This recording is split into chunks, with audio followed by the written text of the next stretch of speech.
राधे कृष्णा। कार्तिक मास महत्व 27वां अध्याय। सूत जी कहते हैं, हे ऋषियों, इस प्रकार बैर राक्षस और पिशाचनी दोनों घूमते फिरते नर्मदा नदी के तट पर एक वट वृक्ष के नीचे आकर ठहरे।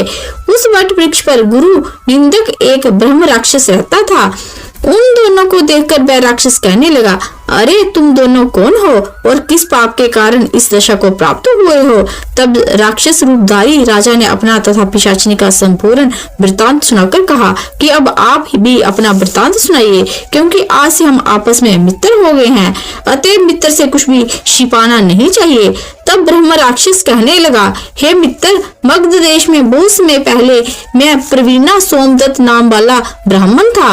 मैंने अपने को बड़ा भारी विद्वान मानकर अभिमानवश गुरु का अपमान किया। बस उसी पाप के कारण मैं इस योनि को प्राप्त हुआ हूँ। इस जन्म में भूख से पीड़ित हो मैंने अनेक ब्राह्मण खा डाले हैं। गुरु का अपमान करने से निश्चय ही ब्रह्म राक्षस की योनि प्राप्त होती है। ये बात मैंने भली भांति जान ली है।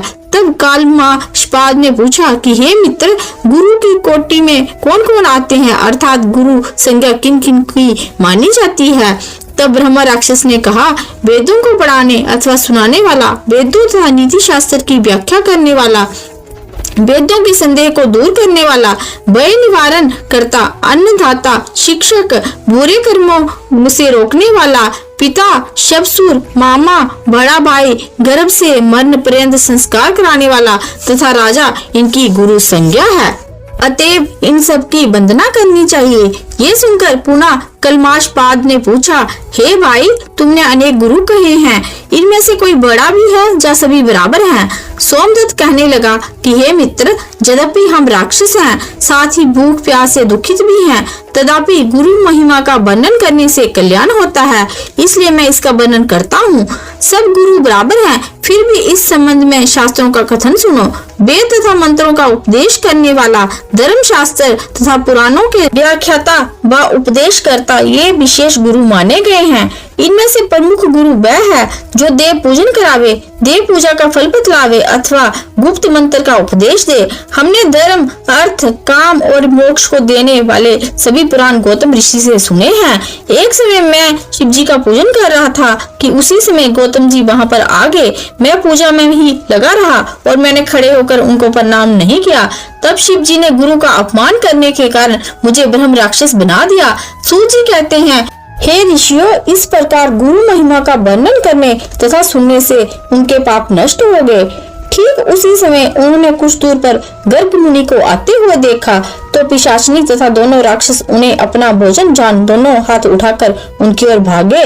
परंतु गर्ग मुनि के कहे हुए वचनों को याद करके उनके समीप न जाकर पिशाचिनी दूर से ही कहने लगी, हे महात्मन, आपको नमस्कार है। हमने कितने ही ब्राह्मण खा डाले हैं, परंतु महादेव जी का नाम स्मरण करने के कारण आप सुरक्षित हैं। तब गर्ग मुनि ने तुलसी युक्त जल से उनका अभिषेक किया। उस जल का स्पर्श होते ही वह राक्षस योनि से मुक्त होकर देव रूप हो गए। पुत्र युक्त ब्राह्मणी और सोमदत्त विष्णु रूप अर्थात शंख, चक्र, गदा, पद्मधारी होकर गर्ग मुनि की स्तुति करने के बाद विष्णु लोक को चले गए। तब राजा कलमाशपाद अपने रूप को प्राप्त होकर सोच में पड़ गया। उसको इस प्रकार शोक में निमग्न देख गुप्त रूप सरस्वती बोली, हे राजन, तुम किसी प्रकार की चिंता मत करो। राज्य सुख भोगने के बाद अंत में तुम्हें भी विष्णु लोक की प्राप्ति होगी। इन वचनों को सुनकर राजा कलमाशपाद अत्यंत हर्षित हुआ। तत्पश्चात अपने गुरु का स्मरण किया और गर्ग मुनि को प्रणाम करके श्री गंगा जी की स्तुति की। फिर विष्णु का स्मरण करता हुआ काशी को चला गया। वहाँ 6 मास तक काशी जी, गंगा और विश्वनाथ महादेव के दर्शन करके आनंद को प्राप्त हुआ। इसके बाद प्रसन्नता पूर्वक वह अपने राज्य में आया।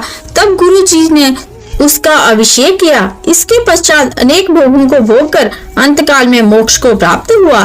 सूत जी ऋषियों से कहते हैं कि इसमें आश्चर्य जैसी कोई बात नहीं है। भगवान का गुणगान करने तथा काशी का सेवन करने से मनुष्य को निश्चय ही मोक्ष की प्राप्ति हो जाती है। गंगा के स्नान मात्र से करोड़ों जन्मों के पाप दूर हो जाते हैं। बोलो नारायण भगवान की जय, तुलसी मैया की जय, राधा कृष्ण भगवान की जय, कार्तिक मास की जय।